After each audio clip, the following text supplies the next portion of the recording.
Hello everyone. मेरी जो कविता है वो समाज का वो पहलू है जो बाहर तो निकलना चाहता है, लेकिन समाज की ही सीमित सोच उसे कहीं ना कहीं दफन कर देती है। तो इस कविता में एक लड़की है जो इस घुटन को सह रही है और अब वो जीना नहीं चाहती, और अपने आखिरी शब्द वो अपनी माँ से कहती है। ज़रा सुनिएगा कि क्या कहती है। माँ, कहा था ना तैयार नहीं हूँ विवाह मत कर, कहा था ना तैयार नहीं हूँ विवाह मत कर, काबिल नहीं हूँ दामन को जिम्मेदारियों से मत भर। पर तूने कहा कि नहीं, बड़ी हो गई हो जाना तो पड़ेगा। तूने कहा नहीं, बड़ी हो गई हो जाना तो पड़ेगा, दस्तूर है दुनिया का निभाना तो पड़ेगा। माँ, निभा रही हूँ, अच्छे से निभा रही हूँ, पर तू भी सुन लेना हमारी बात, जो भी तुझे बता रही हूँ। माँ, ये जो जख्म है ना मेरे शरीर पर, ये जो जख्म है ना मेरे शरीर पर, इस पर साड़ियों का पहरा अब और नहीं दिया जाता। इस तड़प को सहन अब और नहीं किया जाता। माँ, जिसे तू मेरा पति कहती है ना, जिसे तू मेरा पति कहती है ना, असल में वो ऐसा दरिंदा है जो हर रोज मेरे जिस्म को नोचता है।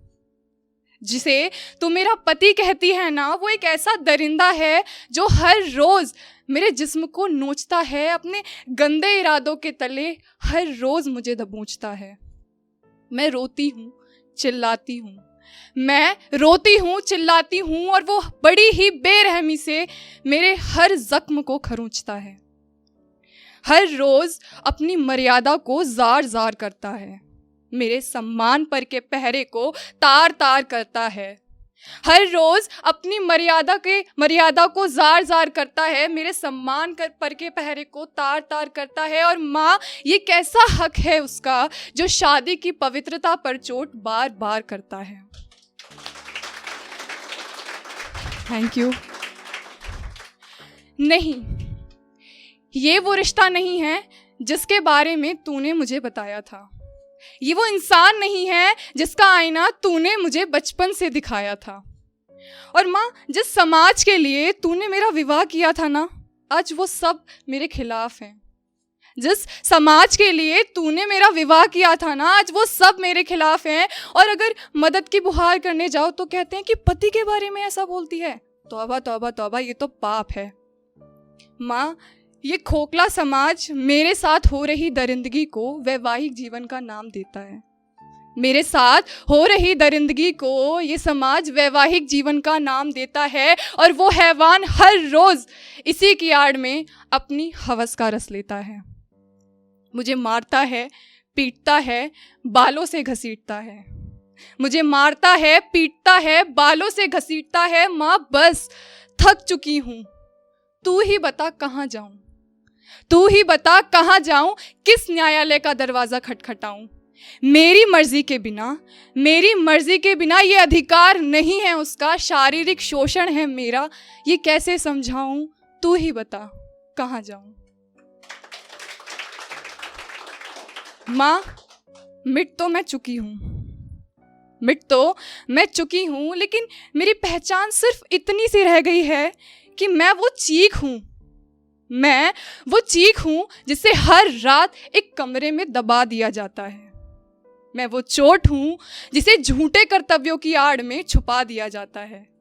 मैं वो चीख हूं जिसे हर रात कमरे में दबा दिया जाता है। मैं वो चोट हूं जिसे झूठे कर्तव्यों की आड़ में छुपा दिया जाता है।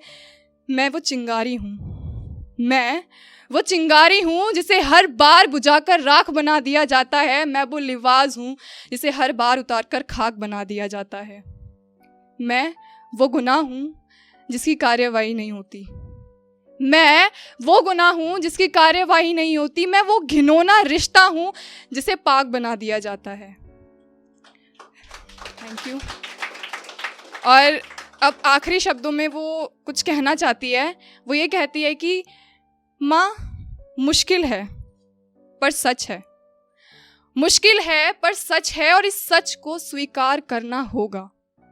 इस सच की कठोरता पर विचार करना होगा। मुश्किल है पर सच है, और इस सच को स्वीकार करना होगा, इसकी कठोरता पर विचार करना होगा। और माँ ना जाने ये मेरी ही जैसी कितनी औरतों की कहानियों का दर्दनाक किस्सा है। अधिकार नहीं है पति का और ना ही त्याग है पत्नी का।